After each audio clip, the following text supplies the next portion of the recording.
Welcome to the first episode of Series 85, everyone. This month we have Julian Kay joining us to talk about the mutant animal retro clone RPG called Mutants in the Now.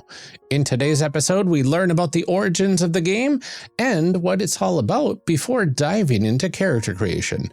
But before we get to that, we do have some calls to action coming up after the show. Here's what to expect. You can join us here after the show, and we will have info about the One Shot Network Patreon drive, as well as information on our Patreon and how to leave us a review for the show, including a new review for this show that we get to read, and of course, all of our patron thank yous. With all of that out of the way, enjoy the show, everyone.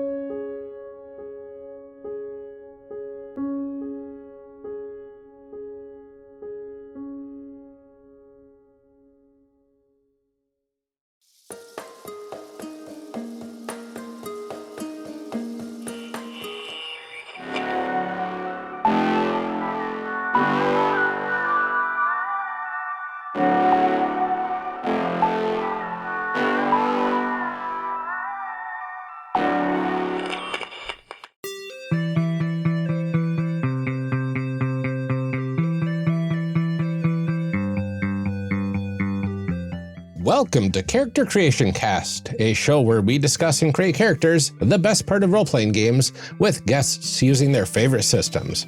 I'm one of your hosts, Ryan, and this episode, my co-host Amelia and I are excited to welcome Julian Kay, creator of the game we are covering in this series, Mutants in the Now, a retro-modern mutant animal role-playing game. Welcome to Character Creation Cast, Julian. We are so glad that you can join us. Glad to be here.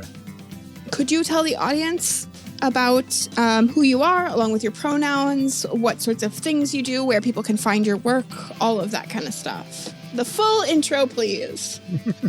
I'm Julian Kay, he, him, and primarily these days the author, designer, producer of Mutants in the Now, as mentioned before, and its expansions. Before that, I've been a freelancer. I've worked for Pelgrane Press, Green Ronin, Wizards of the Coast. Worked for about a year with Level 99 Games. I'm used to actually doing a lot of little, very kind of indie-ish games like Faith and Sales, which won an award like 2 years ago. But most of my living right now is with Mutants in the Now. It's kind of a diversion because all the games I've done before were, of course, like light story, loose games, and this is very much not that, though it has a little hint of it here and there. Oh, yeah. Well, I'm excited to see what this is all about. So let's go ahead and get into this, and we'll start by discussing what this game is all about. All right. What's in a game? All right. So, Julian, what is the core concept of Mutants in the Now? Well, Mutants in the Now was, as there's no hiding, very inspired by Teenage Mutant Ninja Turtles and Other Strangeness. Since that was like beloved game by both of us. The first game I owned, because D&D was banned from my house. Not for any religious reasons, but because the 60 Minutes episode on it hit like right before I was going to get it for my birthday. Yeah. And I was convinced it was like a psychological hazard. But Turtles, this is a comic book. See, I can open it up and show the part that there's a comic book. I see. So I was able to kind of like dodge that scrutiny. And now you do this like for your actual work. So my question is, was it in fact still a psychological hazard? I would say Playdom in general has been a psychological hazard. I have tried to make characters for that game, and I can tell you that it is a psychological hazard. I listen to you do it. As an autist, sometimes you don't get to choose your situations. For sure. And so it was very influential for me as a kid, but as an adult coming back to it, there's a lot of rough edges on that. But essentially, I was coming off of my Level 99 Games work and basically putting together their big fantasy tome for their board game setting. And I was looking for something new to do, and I knew I wanted to do the Zine Quest, which is what Kickstarter used to hold it. I think it's somewhere over on BackerKit now. I'm not sure. But it was, putting it together zines for February. And I think James Halloway tweeted that somebody should basically remake the Turtles game because all you'd have to do is remove stuff and that'd be easy. And it's famous last words because I was like, oh yeah, I could do that. And I started throwing it together in like a matter of like 2 weeks. It's like a basic like outline for it to Kickstarter. And this is long before there was going to be a reprint of Ninja Turtles. They've been out of print for about 20 to 30 years. So it was kind of like trying to bring that back, but do it with a much more kind of a lot of modern tinges. So basically breaking the whole thing down, building it back up from the studs. Because I started getting into it and I started, just doing a basic, what would be a retro clone, and was kind of going, the actual play of this isn't that exciting. And I'm not going to fault a game for 85 for having a rough time with that. But now I started changing things. And of course, by the time I'm done, I've rewritten nearly everything except for a lot of the vibes. Yeah. And I think a lot of it is trying to kind of give the feel of that sort of game as people might remember it and not necessarily as it was. Oh, yeah. Oh, yeah. Which is a big difference. I know exactly. Yeah. So trying to fulfill a lot of the kind of like promise that was there. And it's been fairly successful. It's always kind of weird to have somebody who is not of that generation, who is of like one of the newer generations going, I've heard of this game, and this seems like a great way to try it out. And that just like really is like, I haven't really gotten a ton of feedback from that kind of group. It's always interesting to hear from people who don't have experience with the original game, because that was kind of what it was originally aimed at. But it's gotten much broader than that over time, over the past 5 years or 4 or 5 years. Oh yeah, 100%. Yeah, so it's just trying to do it with modern mechanics and kind of more of a modern ethos. Yeah. 1980s games will have a lot of things that are just not acceptable anymore. At least amongst like those of us who are at least center to left. So there's I could go on and on about little things in the old Turtles games. Certainly you talked about the psychological tables way back when. Those are infamous. Oh yeah. But there are some issues with like stereotyping and just kind of like that 80s vibe where it's like, we're gonna go out and just beat up some gang members. So you're you're just basically picking out folks from the trying to find poor criminals to beat on and trying to shift things away from that. Right. And plus it was, the original was based on the comics of the time, which were hyper violent from what I remember. Right. The Turtles comic was very violent for its time, particularly the first issue. It kind of tones it down somewhat. It goes up and down and depending what type of story they're doing. But at the same time, it's a little quaint by modern standards compared to something like Chainsaw Man, compared to what the kids are reading nowadays. Yeah, kids these days. It's fairly modest, and it's interesting that by the end of the first series, they are like examining that heavily and kind of going, okay, we can go and beat up criminals, but should we be doing that? Are we the ones to declare that sort of thing? Are we just going to be trapped in kind of this cycle of violence? And making their own decisions about, okay, where do we go after basically achieving the defeat of the Foot and all that? So I kind of wanted to kind of get more of that feel, because that was very kind of influential to me as a kid, where like you have stories where Casey Jones accidentally takes his hockey stick and actually kills a kid that he's trying to beat up and has a basically nervous breakdown over it. And not necessarily, you're not necessarily explore that in Mutant now, but just thinking about, a more modern perspective on that kind of thing. Yeah. So that's what I'm trying to do and do a lot of things that a licensed game can't do. Yeah. A licensed game, I did a zine that's covering all the animals of like Christmas Island over near Australia and their famous swarming crabs that come up, that basically go out from the forest to the sea.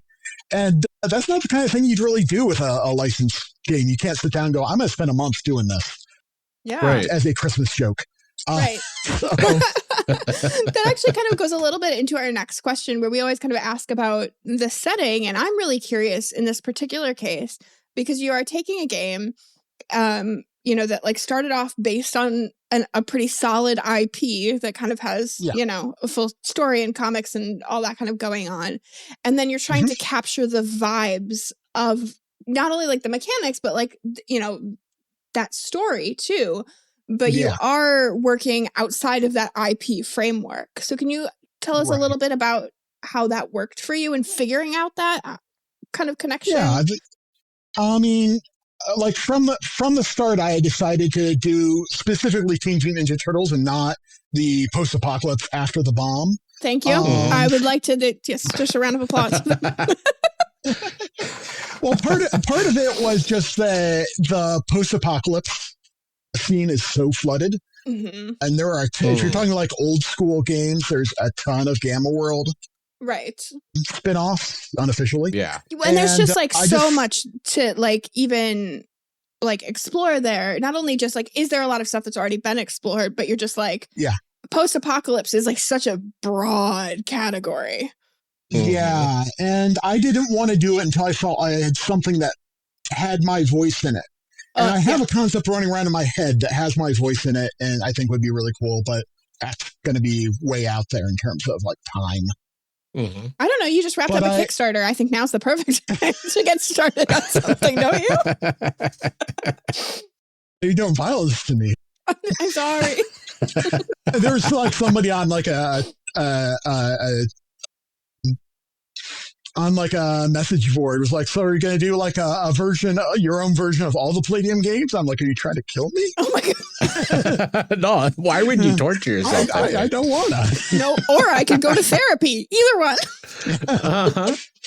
If I'm inspired by stuff around that, it'll probably get folded into Mutants of the Now. So, but I wanted to do that modern game, but I'm doing very much like inspired by the game and not necessarily inspired directly by the source material. Granted, if there is a North Star, it probably is like the original black and white Turtles comics. And I definitely am familiar with nearly like all of the series with some tiny obscure holes. And I was kind of thought that inspiring, like the current Tales of the TMNT that just came out, I would say is probably the closest in feel to like my actual vision of Mutants now that's been done in a Turtles, in that it's got that kind of like community and they know people around the neighborhood and are dealing with like smaller stuff than the Technodrome has come to destroy the world. So I wanted to get that kind of feel. I wanted to, of course, shift it away from kind of the punching down. It may be a little strong to say, but I don't have another way to say it. Kind of like the Yellow Threat stuff you see in some of like the really old Turtles media. Not to say, like, I love the original Turtles movie, but there is that kind of the foreigners have come over to corrupt our kids. Yeah. And so I wanted to kind of like find ways to swerve around that. And so a lot of the setting gets expressed through, of course, the factions, because we're dealing with a modern day setting. And things are at least relatively close to the modern day. You have things like genetically modified pets. Like you have a corporation that's messing around with the source mutation, what we call the goop. And the thing about the goop is I do not sit down and define where it comes from. It exists in the world, it glows blue, and it makes animals more people-like, people more animal-like, but where it comes from, I have a list in the core book of like 11 different things that are ideas. But I was kind of like from the off, and this is coming from my work on the 13th Age game for Pelgrane. One thing I learned from that, they tend to be very loose with their setting. Yeah. And just being like, what you come up with will probably be more interesting to you than anything I come up with. Yeah. And I think creates more fun at the table for people too, to like you can engage more fully with something that you and your group have created. Yeah. Mm-hmm. But in the setting, I have, you have things like the Proteus Corporation, which is kind of a very obscure pun because it's actually based off of a famous electrician, famous inventor in the field. I'm blanking out on his name because his basically nickname was Proteus, but kind of alongside Tesla in that period. And they're very much like, what would capital do with this? Right. And the answer is doing a lot of trying to find ways to, of course, create these genetically modified pets they can sell, creating mutant dogs that they can try and market to militaries or police forces. Oh, yeah. And one of the things is when I was creating, and so I definitely wanted to have that kind of thing where they're running around trying to capture mutants and trying to research this, because they haven't invented goop. They've found it from whatever source you choose, and they're trying to corner the market on it, and they know how to make derivative stuff that's useful for their means. But one thing I was veering away from was kind of like the genius super scientist, and no, it's like this team of scientists that's teams of scientists around the world under just being fueled by money to work on this. Right. Somewhat incompetent corporation. And I also had the Tama Ryu, which is kind of like me kind of grappling with the Foot Clan, where they're basically originally a group of Yakuza that were basically sent to this a large U.S. city like New York as a kind of a punishment for some transgressions. And they basically at one point were basically having a lot of trouble with the local mob, and decided to in a drunken idea to dress up as ninja and harass them. And it actually worked for them. And they actually realized, oh wait, we actually terrified them. This could work.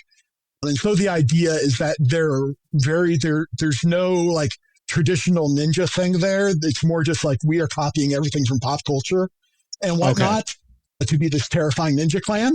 Love it.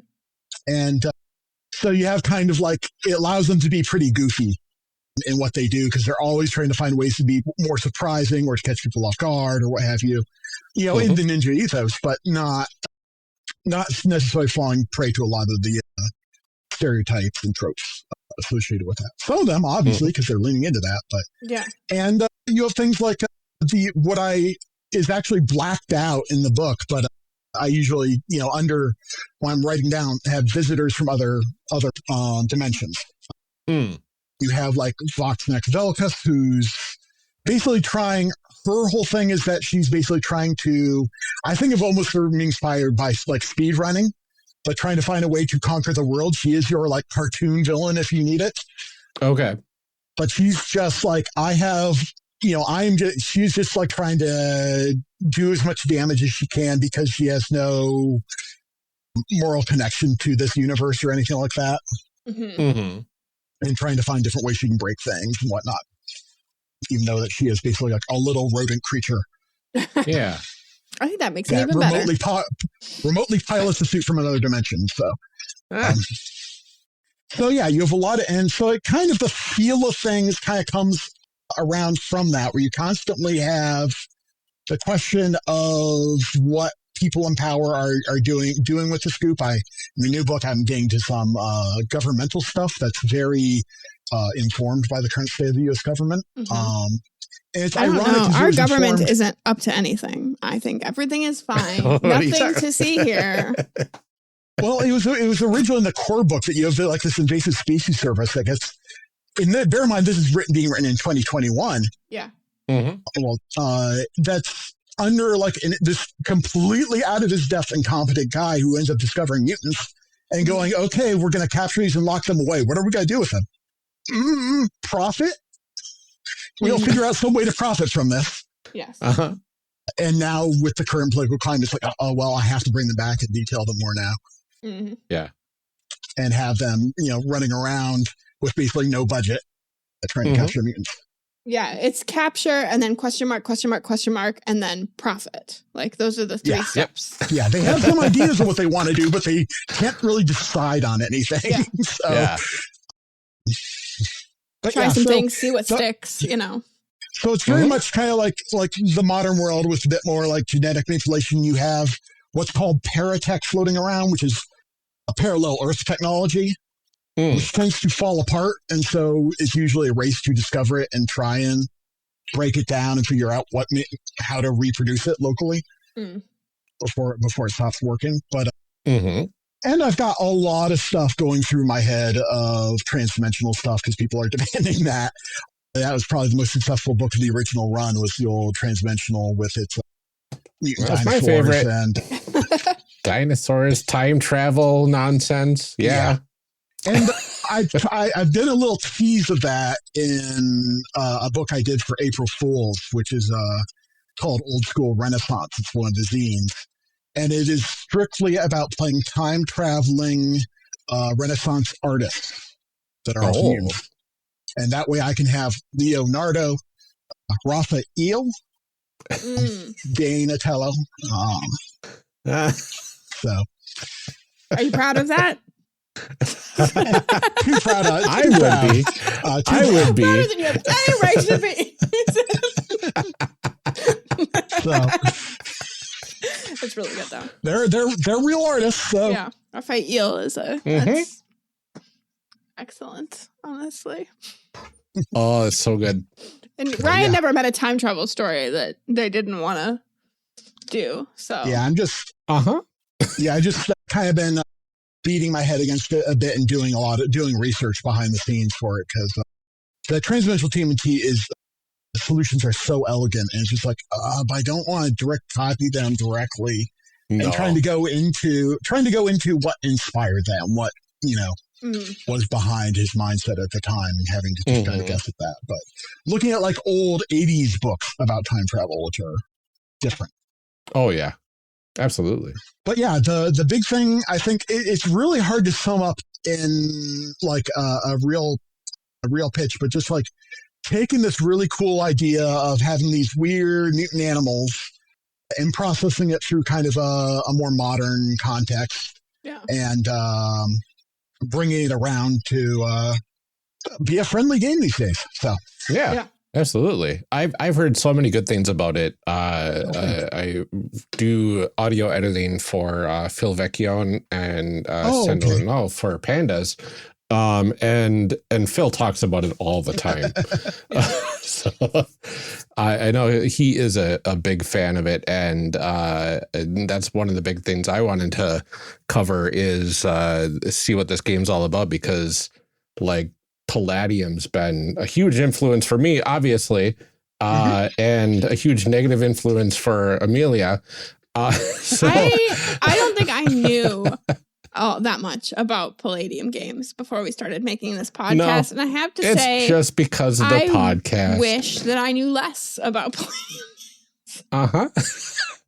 Well, hopefully we'll get a nice cleanser. This also has been on my list too of games to cover. Of like, please, no more bad Palladium games. Give me a palate cleanser mutant animal game, please. Show something that doesn't make me want to cry. Absolutely. Well, one thing I would like to know is what sort of tools do we need to play this game? Okay. Obviously you need the core book, but it uses all of your standard, Dungeons and Dragons dice, except for the D4. You never touches the D4 because I find the caltrop is missing. Yeah, nice. I just like, that's not fun to roll. So I like that reasoning. It's not, you can't spin it easily. I think as long as you're rolling like multiple of them, like it's maybe okay because then you can get a little like a good kind of shit. But like just one on its own, it's definitely more throwing than like rolling.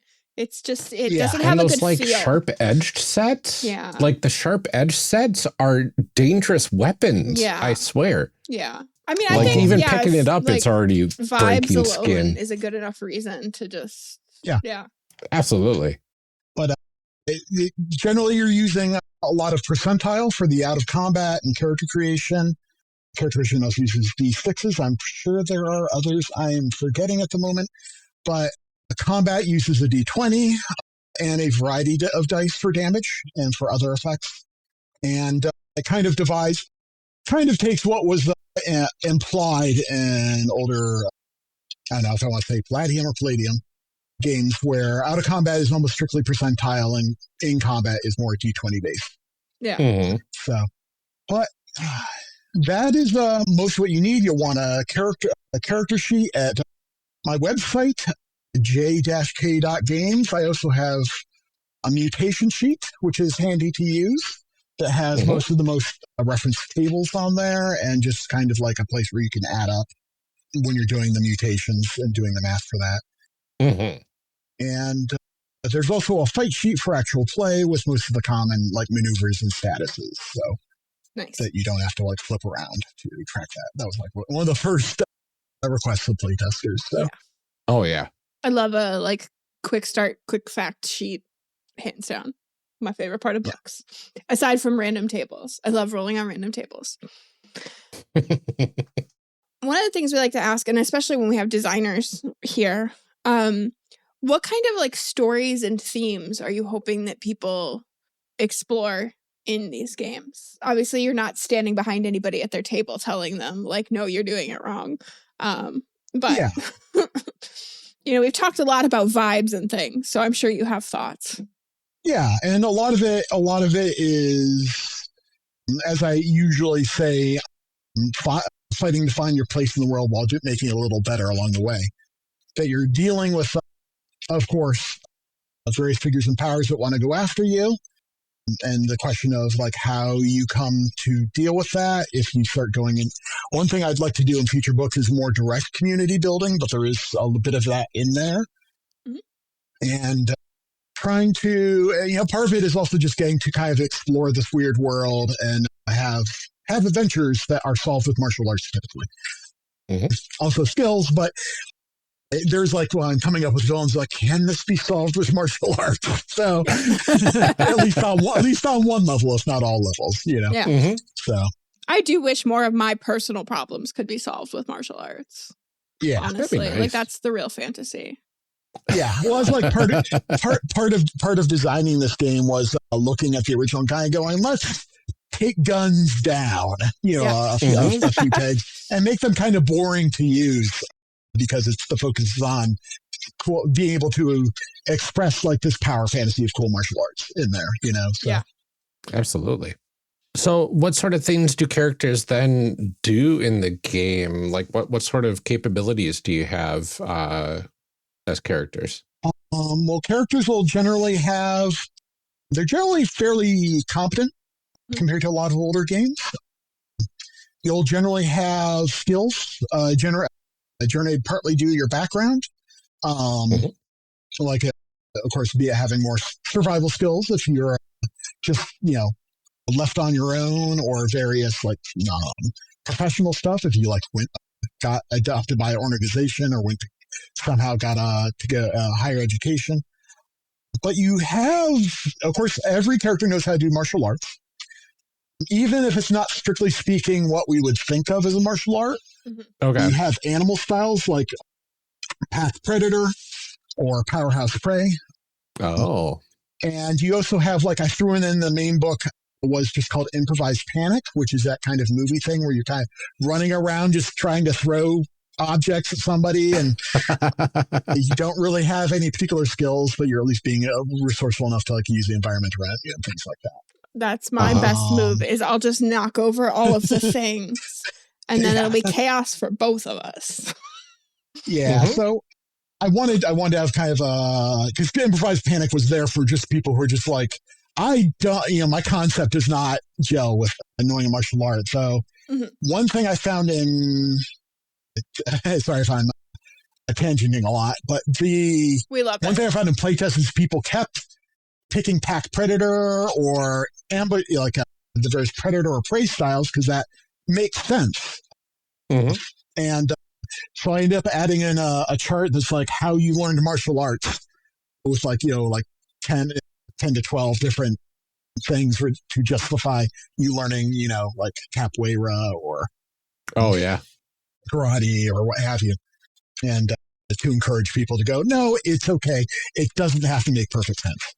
Yeah. Well, I mean, the Ninja Turtles learn martial arts from a rat that learned it from their master in a cage in some variation. So, like, and also they're turtles. So that was, you know. You have, of course, other than that, like picking like individual skills can be fairly freeform. Just because if you lived in the woods for most of your life, but you know how to pilot a plane, I trust you to come up with a story for that. I thought about having like a more limited list. I'm just like, let's just let you do what you want and decide how it makes sense with your group. Mm-hmm. But you have, so you get specific abilities from like what types of skills you have. There's, like the original, there are psionic powers. They tend to be pretty robust because you usually only have like at most 1 to 3 if you have any at all. Mm-hmm. You, of course, have your various animal abilities, which you select much like the original ones, but it's a much more robust list. You have a differentiation between major ones, which cost you a fair amount of points, and minor ones, like having claws, is not that expensive in my view, just because you can also pick up a knife, you know? Mm-hmm. As opposed to it being like a premium purchase in many earlier 80s games. Yeah. And so you'll tend to have all that. You'll also have contacts, which represent like your connections, usually to the human world, people who support you. Because I want to get that feeling that even though you have all these big organizations, at the end, they're still individuals and they're still small groups that wish you well and are willing to support you, kind of thing. Mm-hmm. Okay. I like that. Yeah. It's easy for like the big villain organizations to take up a lot of page space, but I want to make sure that's in there. Yeah, and I feel like that's something that players end up engaging with a lot too. Like, you know, you think about all of the times that players have just sort of like adopted some random NPC that they met or something like that. And just the idea that it's built into the rules. It's like, no, you do have people that are on your side. Yeah. Martial arts are much specific and unique. So Mantis style kung fu is completely different from Black Tiger style. And one thing I did that was particularly, I think I can call myself unhinged, was doing every species has its own unique ability that you can purchase. And that varies even down to usually the species level, sometimes with breeds. The new book is about pets, so it has many, many different types of dogs, and they all have different unique abilities. Oh, yeah.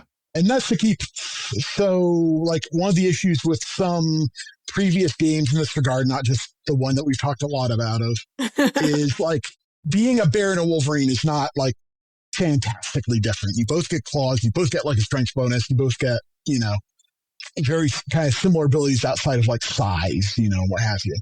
Mm-hmm. And I wanted to make sure even within like different things like Red Fox and Gray Fox, that they are distinct. And you have different cool abilities that you can utilize. That's very cool. Can I be a flamingo? Oh, have I added flamingos in the big expansion? May have not gone around. This is what's going to nail down my final rating of the game. Everything's on the line here. No, I'm just kidding. Well, ultimately, much like the original, you are doing a lot of rolling to see what you are. Yeah. The big difference, you do get some ability to re-roll and influence your rolls, however. Fair. Yeah. Mm-hmm. Yeah, I do not have flamingos yet, unfortunately. It's time to start writing the next edition of this book. And however, one thing I've had to accept is somebody will always call out something. Somebody will have some animal that you haven't. Yeah, that's fine. I have like 400 right now. Yeah. So many. But horseshoe crabs, they're not in there yet. I just put them on the list to do at some point today, All right. There you go. If we can go ahead and pencil in flamingo. No. I just think how great they are at kicking people in the face. I can tell you it's on the list. Okay. I know that for a fact. All right. So I know I put it on there. I don't know if I've actually stabbed them up behind the scenes yet. I may have. I just letting you know what the fans want. Okay. The fans, i.e. The Amelia. fans, me. Well, I mean, part of the Kickstarters is having a tier that lets people select animals to put in. That's So amazing. it's always interesting to see what people come up with there. Yeah. Because it's often things like the secretary bird that I just would not have even been on my radar.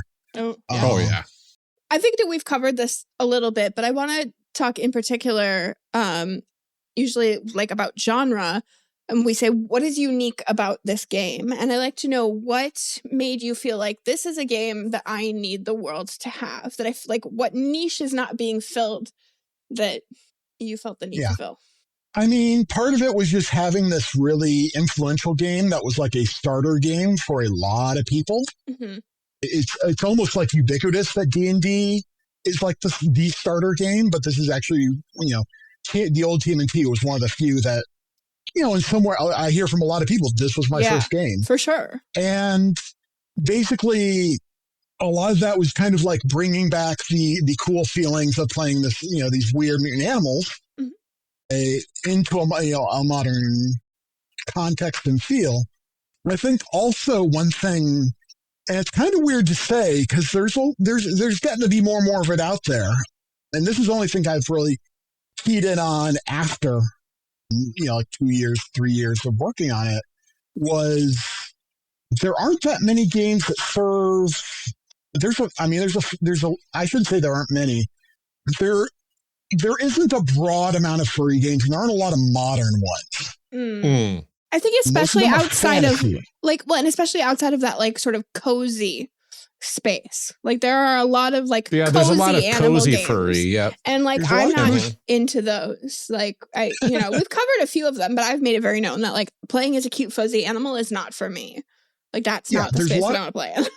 There's a lot of cozy games. I mean, there have been companies like Sanguine and that have done a variety of really cool games, but they tend to be very locked into a specific genre, whether it's gang busting or fantasy or science fiction.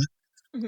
But that modern day intersection just doesn't come up a lot. There have been folks who have been following that. There's like a Savage Worlds, a mutant animal game that's pretty cool. But it really kind of got pushed to the mark. This whole mutant animals, I suppose you would say, as like street superheroes have been kind of pushed to the margins. Yeah. And there are certainly a lot of cool attempts to do that, and there are a lot of like weird little indie games, but they tend to be very iconoclastic. I don't know if that's the word I'm looking for, but very specific to doing one like thing, doing one kind of feel. Oh yeah, like that very like niche sort of. And a lot of them have tended towards like the kind of Nickelodeon slime aspect to them. Yeah. Where everything is weird and gross and dripping snot. Yeah. Oh yeah. And nothing wrong with that, but I wanted to do something different. So yeah, this definitely is much more of like a heavier game. Heavier is not really crunchy, I guess, is And it's really, like I said, I come from doing these light little story games, so it's very, not to say I don't have a lot of experience with crunchy games as a player and game master, but it's not something you see as much from the indie space for obvious reasons, because it's a lot of work. Yeah. Yeah, absolutely. Well, speaking of the history of the game, this is the part where we generally dive down Wikipedia and give our audience an overview of kind of how far long the game's been out, and all that sort of stuff. I know it kickstarted successfully in March of 2021, and then was fulfilled in January 2022. So not a long turnaround at all for that, which is fantastic. How long was it though in development before release? Not long. Probably. I mean, before release, you're talking like within a month. Wow. Like from idea I realized to like February was coming up.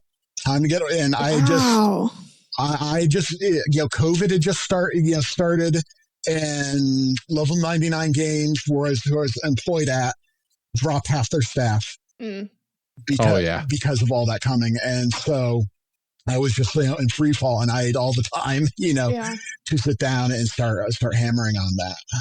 A lot of stuff happened since then that it kind of amazes me that I was able to get, out in that time frame, considering all the stuff that was happening with my family at the time that involved like moving somebody, basically somebody's, stuff over the course of the entire summer.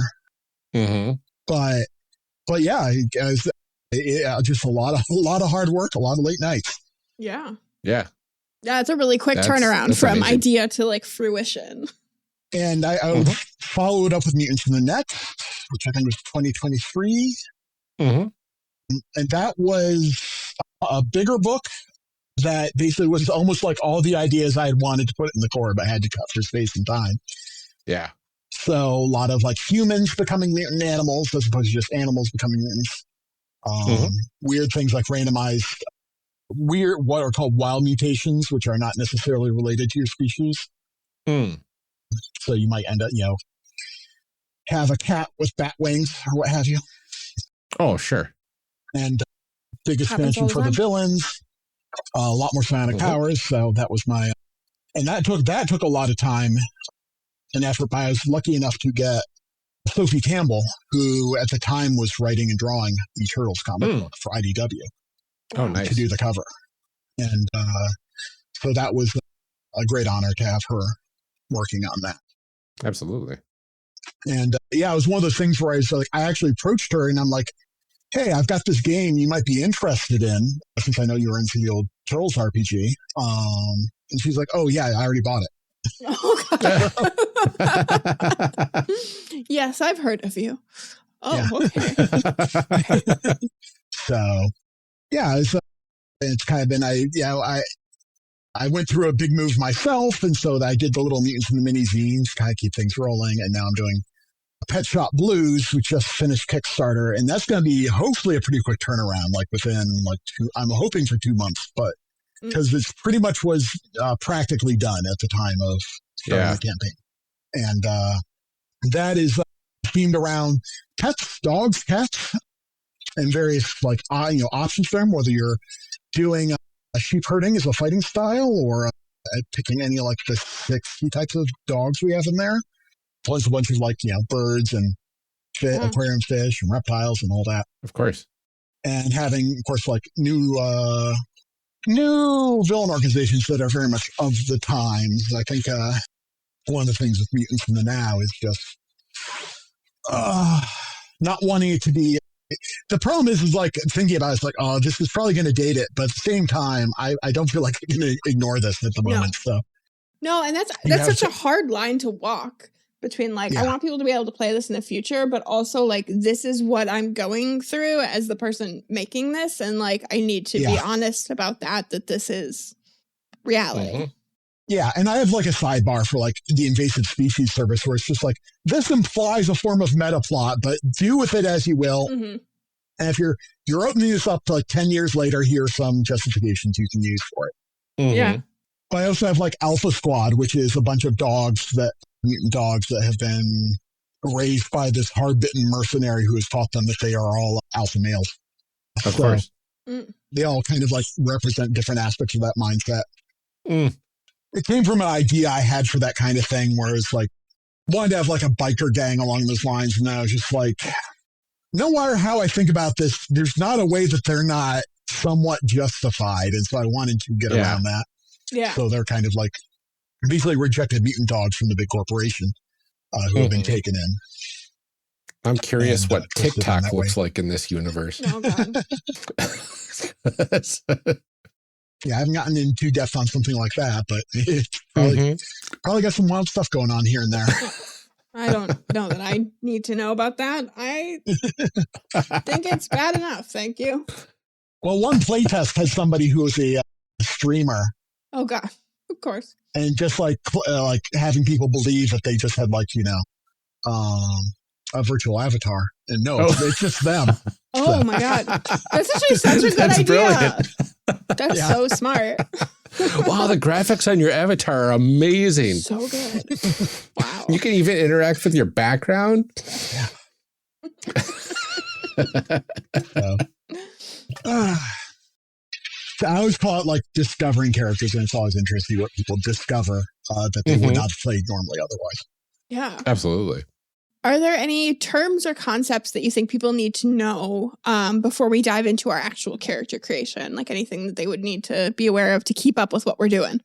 Obviously, there's goop, which is a substance in universe, but there's also what's called a goop or GOO-P. That's your genetic organic optimization point. For those who played with the old game, it's the equivalent of the bioenergy.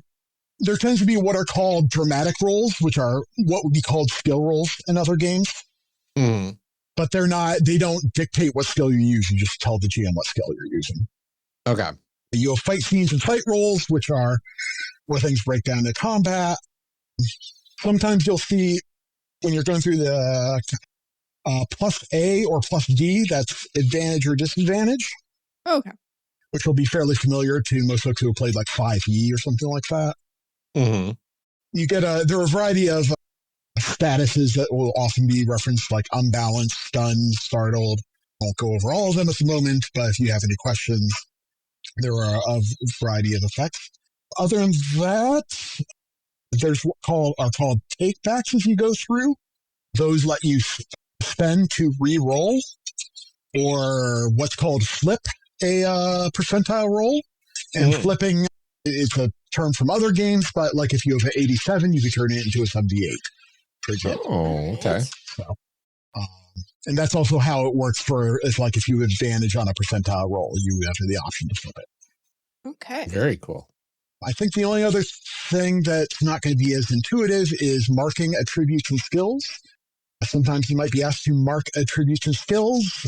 You just put a mark by it, and you don't worry about it otherwise unless something else refers to attributes that are marked or unmarked. Okay. It's mainly used to do things like, I spent this to improve this attribute.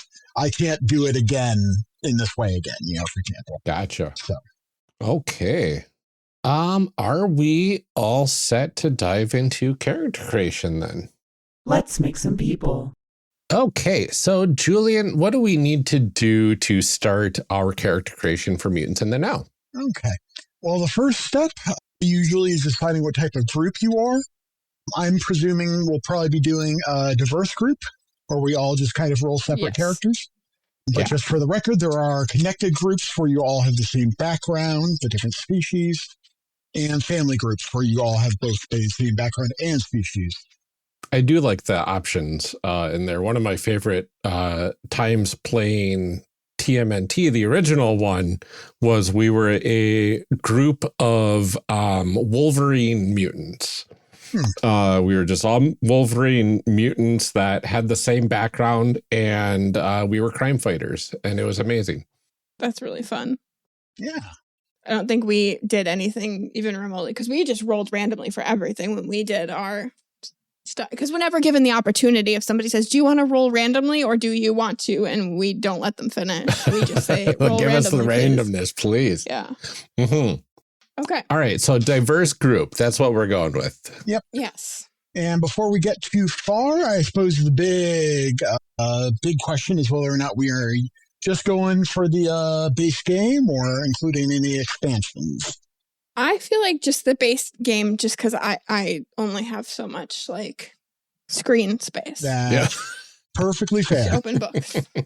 And I don't know where I might have some expansion books, but wouldn't know where they would be on my shelves, honestly. Yep.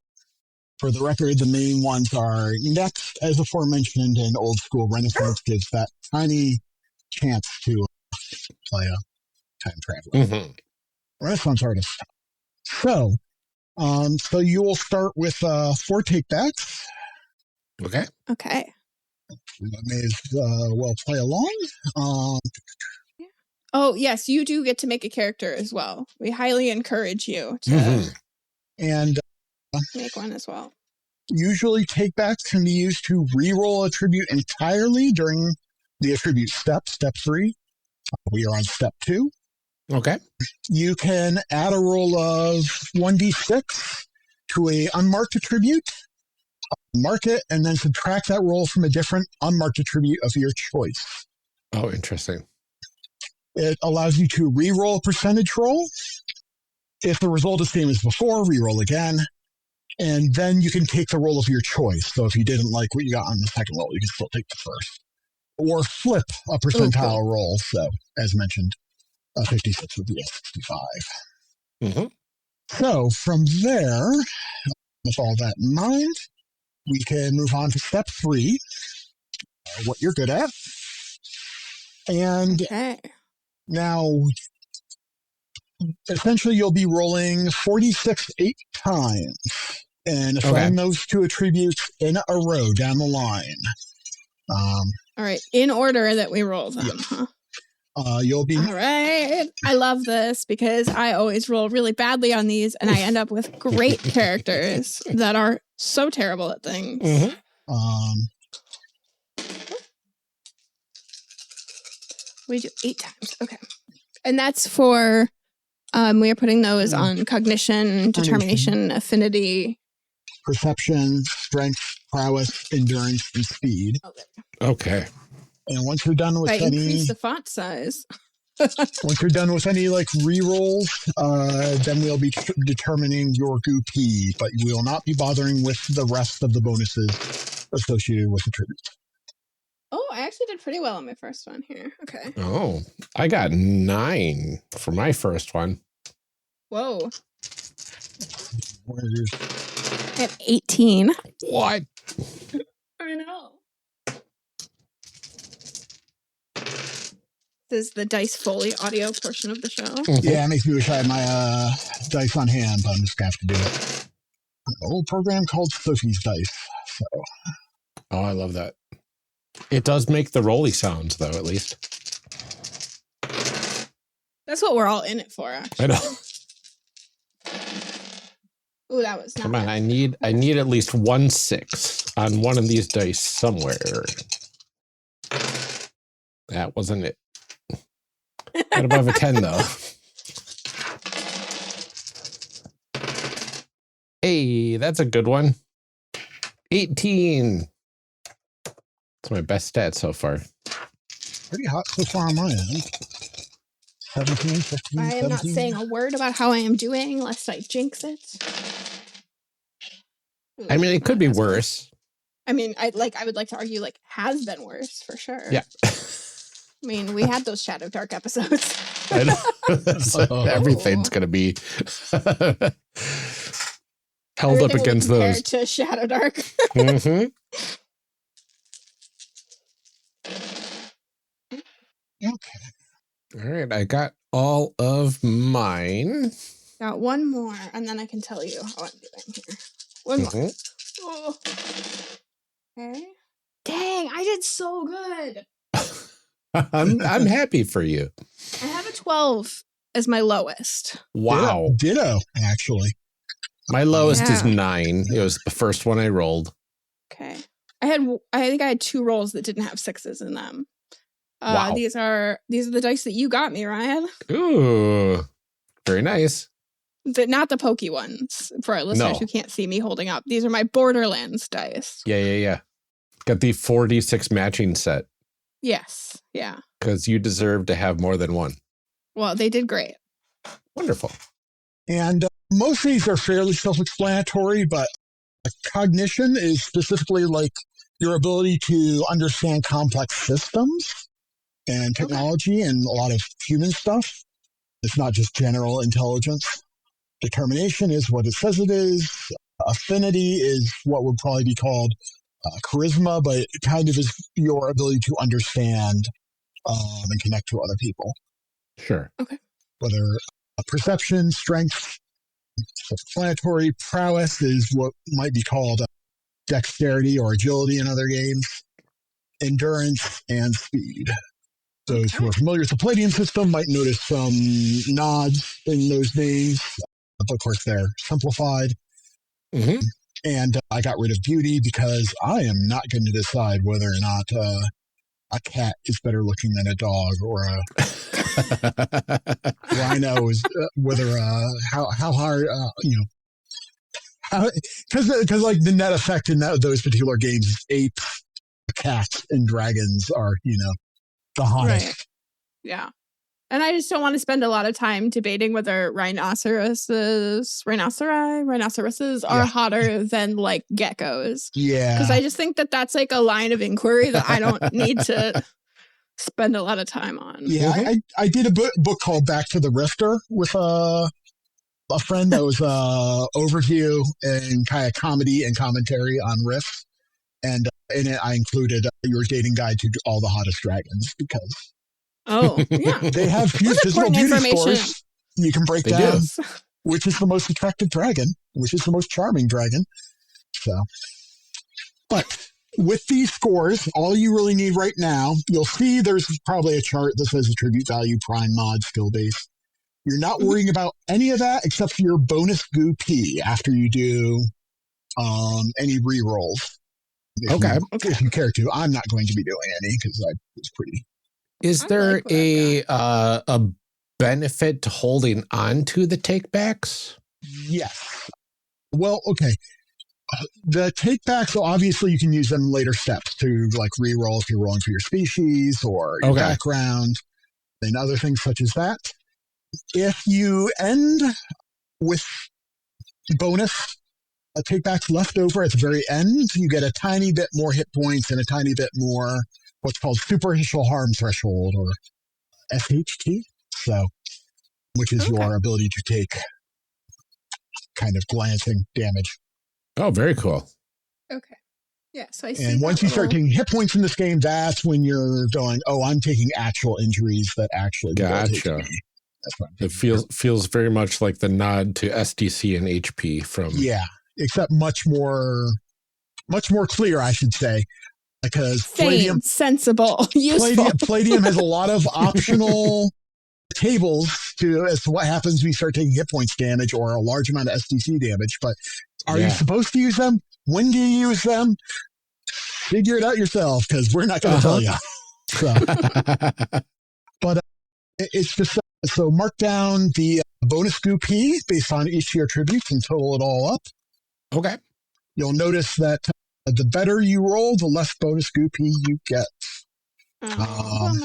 Bonus goo P. Okay. Okay, so I got to look at this. Let's see here. That is kind of a loose balancing factor here. I like that. Yeah, I need a calculator. I can't do. Now you want me to add up more than 3 numbers? That's. I don't know about that. Yeah, I grew up on old games with numbers, so. I know. Yeah, so it looks like my top right now is like endurance and prowess with fairly strong affinity and cognition. Yeah, I've got 3 15s and an 18 for my top. Yeah, I've got basically everything is between 15 and 19 except for the 12 speed. So that gives me a goo P of plus 28 on my end. Nice. Which honestly is kind of low, but that's the but I have the benefit of good numbers otherwise. So plus 52 goo P for me. Yeah, I did something wrong here. 3. You rolled very well, so you should have a relatively low number. I should. Yeah, I'm just trying to figure out. I typed something wrong in the calculator. So now, I do appreciate the puns. Yeah, 37 is much more correct than what I typed before. Yeah, 37. The goopy and bonus. Keep in mind later on, if you do I add 1d6 and subtract 1d6 from my attributes, that does not affect your goo P down the road. Okay. So if you decide to do that like on a later time, and the reason why it was done that way is because flipping attributes gave a whole other layer of complication later on by one people were able to fine tweak down the road. Yeah. Yeah, I end up being very systemic in that regard, where you're doing specific things in every step and you're not bouncing back and forth between steps. But all right, we did it. Yep. And then we've been moving on to step 4, your origin story. Okay. Well, you'd be on page 14, which is going to be first rolling on your source and mutation. And that will guide you on what tables you roll on for your background and your species. Ooh. I got 92. So that's experimentation result. Ooh, I got 37, a chemical leak. Mm-mm. I've got an experimentation, so that puts me over to institutional. And I got public mascot, and I will let that ride. All right, so I've got the source mutation, and then we roll on the background based upon that roll there, right? Yeah, so that's going to be, if you got chemical leak, that's going to be city background. Okay. So it'd be B1 city background and C1 city species. Interesting. Ooh, I was on the fringes of society. That's crazy. I have a institutional background, and I got raised by a human. What? Yeah. And that refers you over to a city background that has the same name. And in theory, whatever institution you were with handed you off to somebody to as a guardian. Mm-hmm. Then we scroll back up and roll on another different table. And what was yours, Julian, for I your got character? Experimentation, Ooh. and I got public mascot. Oh, interesting. The institution raised you as a public relations symbol. And I decided to let that ride. I've gone on to species. I got Inferior Lab species, but I decided to flip my roll by spending a take back from a 52 to a 25. And that puts me on wild species. Oh. Ooh. I got raised by a mutant community. Oh, fun. Wondering if I want to stick with urban species or flip it to go zoo species. Because I could turn a 19 into a 91. Yeah, and I've kind of got, if I was doing a flip, I have crocodile, or if I flipped it, become a moose, or I could re-roll it. Yeah, I'm going to flip it. Is it just one take back to flip the percentage? Yep. All take back costs are 1. Outside of the one that's not going to come up here, where I put in that people who back a particular species can spend 2 takebacks just to take their species. Mm-hmm. Okay, what was my other one I had to roll on? Oh, C3. Okay. Let's see what my species is. All right, yeah, so I'm going to go with zoo species then for mine. Re-roll and see where that takes me. Oh, I got lab species. Ooh. Okay, so I got an African lion for my zoo species. That's fun. And, if I take my new roll, I get a Canadian lynx, or I could revert back. I think I'll revert back to the crocodile and stick with that. So, American crocodile. That's fun. Okay. So I can do monkey, or I can flip it around and I can be a rabbit. Ooh. And I think I might spend one of my takebacks to have it be a 75 so I can be a New Zealand rabbit. Oh, that'd be fun.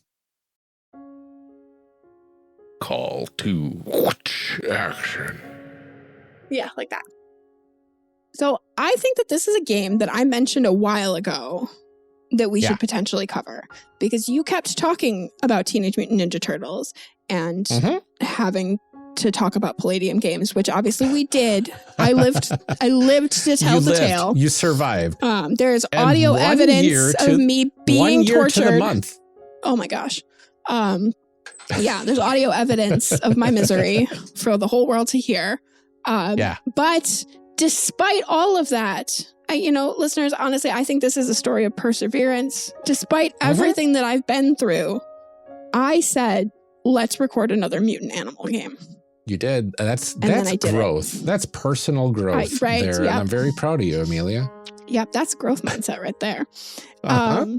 Yes. So this one, it got submitted to the Ennies a couple years ago, and I think I mentioned it to you. And then over time, we've kind of talked about it here and there, but because we covered, the Ninja Turtles already, we were like, we need a little time gap between doing that and this. And then I think Julian reached out because of recent Kickstarters and things.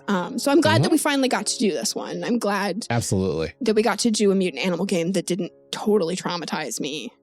I think our listeners will enjoy things to come. I know when we get to the discussion, we have a lot of really fascinating talk. And actually, even in these early episodes about, building something out of what Rifts started and all that kind of stuff. It definitely was an interesting discussion this episode. And I know the character creation in the game is a little crunchier because it is a crunchier game. So stay tuned for a 3-part character creation this series and 1-part discussion. But like it's an interesting series. We get some really fun characters out of it, and we get to learn about this really cool game that a lot of people have loved playing. And not only for the nostalgia factor that it has, but it's actually a lot more playable than anything Palladium. Yeah, it's amazing what happens when there's intentionality in design. Absolutely. But more on that in later episodes. For sure. But before we let you go for the day, we do have some calls to action. And first up, if you like what the network is doing, the One Shot Podcast Network, with all of the fantastic core shows like One Shot, Campaign, and Starwall, now is the best time to back them on Patreon. They just finished a 2-week-long Patreon drive. But they're keeping the tally open until the end of July to total up their support. And we cannot stress how much it is needed to get to that $5,500 a month level to be able to support all of the cool shows that are going on the network, to pay the performers, to pay the editors, and the services that we utilize for all of that. It's all kind of expensive. Yeah. The network just got me a new camera that doesn't go blurry every time I sit still for too long. These are important things. Exactly. That makes it sound unimportant, but that is like, for example, the network recently got me new headphones because mine were garbage. They've purchased a new camera for me because my other one would just go blurry for randomly no reason. Actually, over the course of time, have also paid for my entire setup. I think at this point has been covered by the network as I've slowly had to replace pieces. So they definitely, they pay for our hosting, all of that kind of stuff. So they definitely are doing things for us that are important to help keep us afloat too. Right.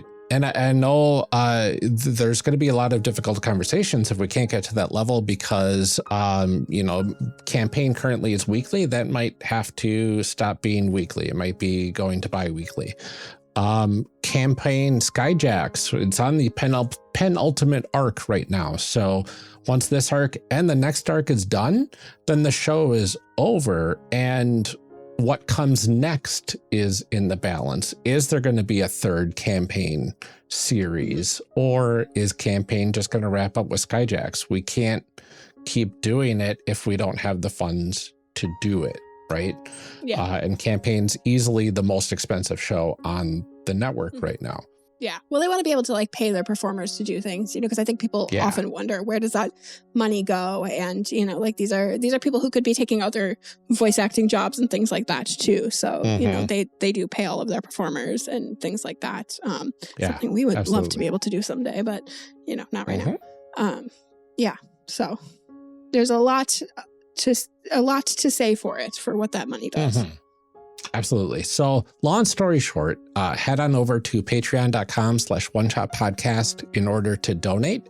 And directly, this will also help me as well, since I do editing for 2 of the core shows on the network. I do editing for Campaign and Starwall, and I would love to keep doing that. And that indirectly helps our show as well, because any unexpected expenses on our part has mostly come out of my freelancing money. So being able to continue doing that will only help all parties involved, which would be fantastic. True. And not to sound like a broken record, but everything costs money. I feel so bad being like, money, please.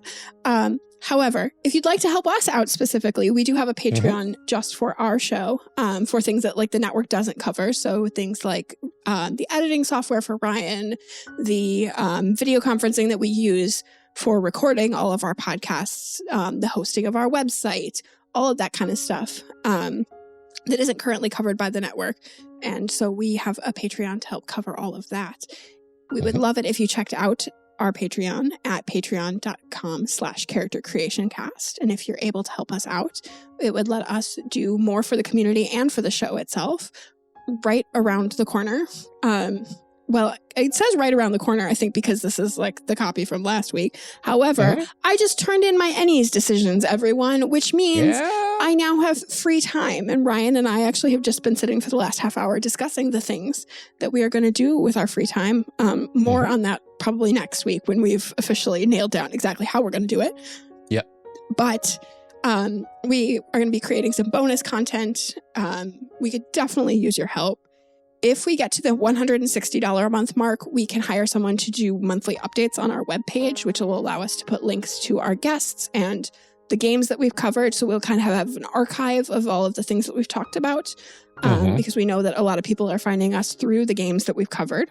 And we'd like to have something a little more robust there for people. So at $160 a month, we can hire someone to do monthly updates for charactercreationcast.com.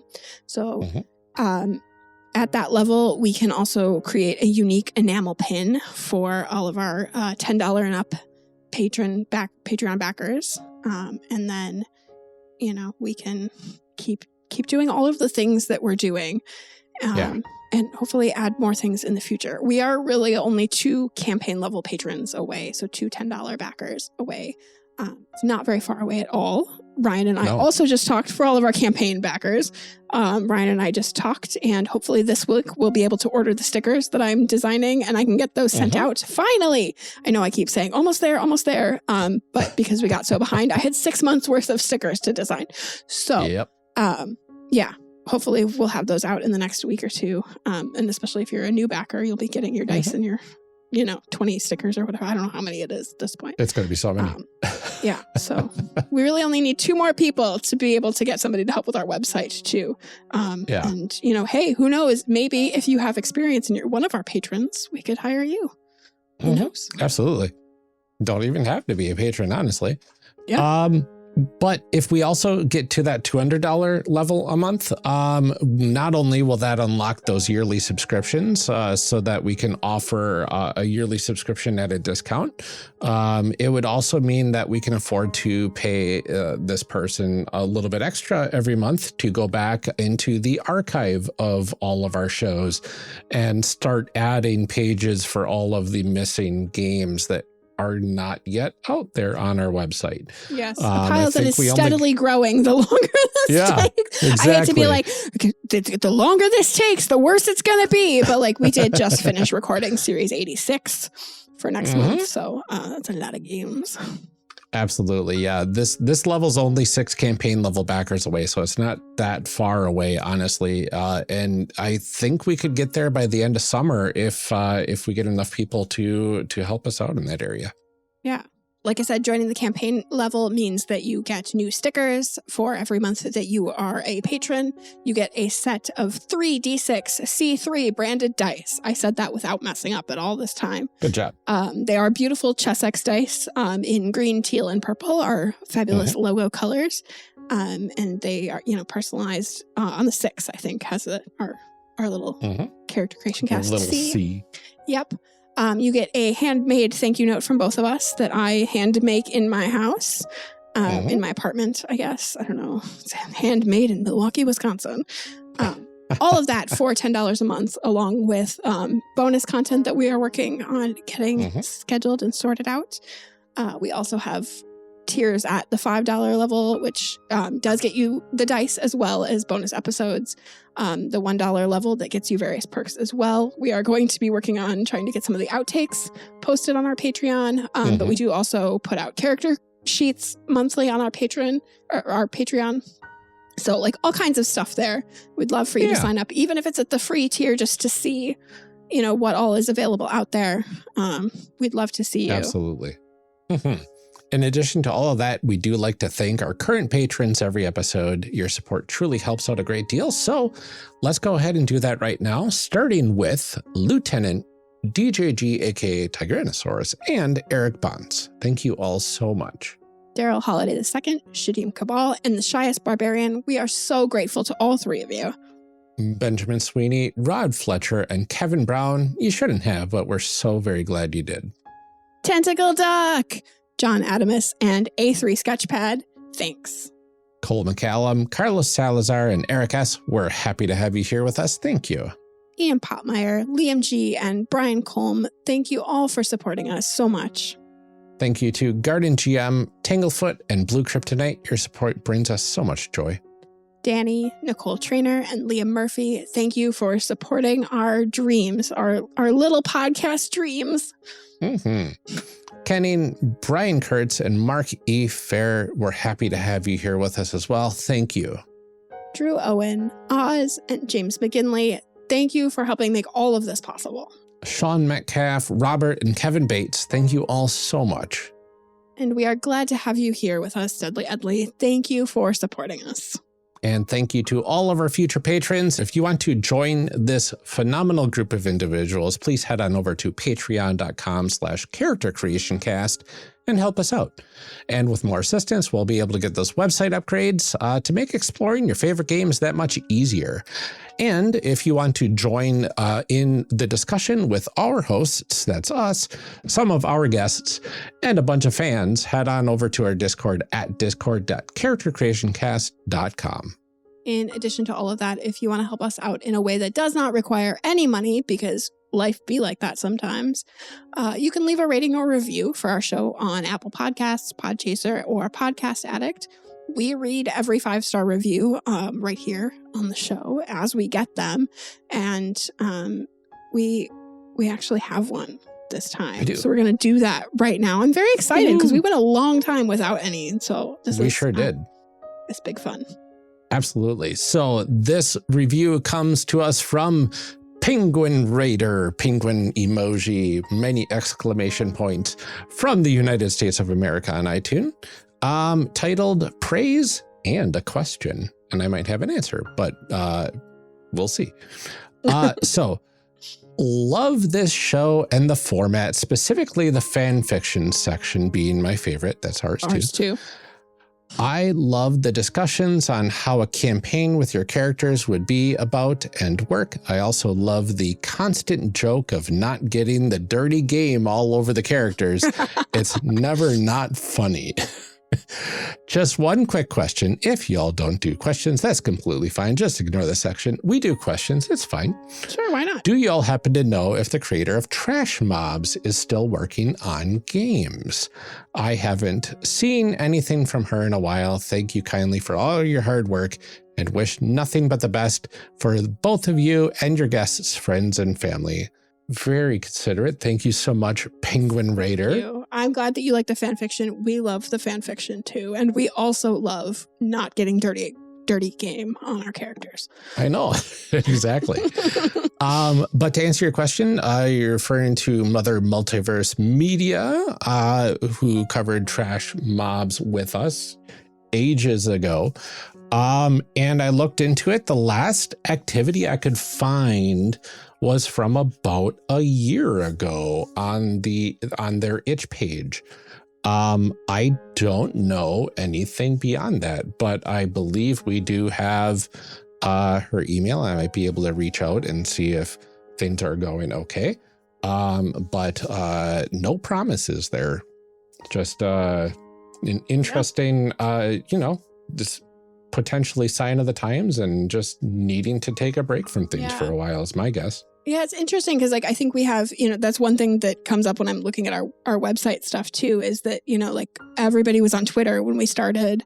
And then there's sort of been this, great online diaspora too. So it's like, where do you find people? Do they have the same handles? Are they still making games? Do they, we have guests who have changed their names since they were on our show. It's, definitely a question that comes up. It has come up more than once from people about, what are people up to? Are they still working on that game that you were talking about? Yep. Yeah. And if you are this designer, reach out to us. Let us know how things are going. Yes. We really enjoyed our time talking about the game and learning about the game, and it'd be cool to catch up. Definitely. That is all we have for today's episode. You can join us next week when we continue our 3-part character creation series with Julian Kay. Until then, take care, everyone. Stay safe. Drink some water. Be careful around any glowing blue goop that you might find. And keep making those amazing people. We'll see you next time.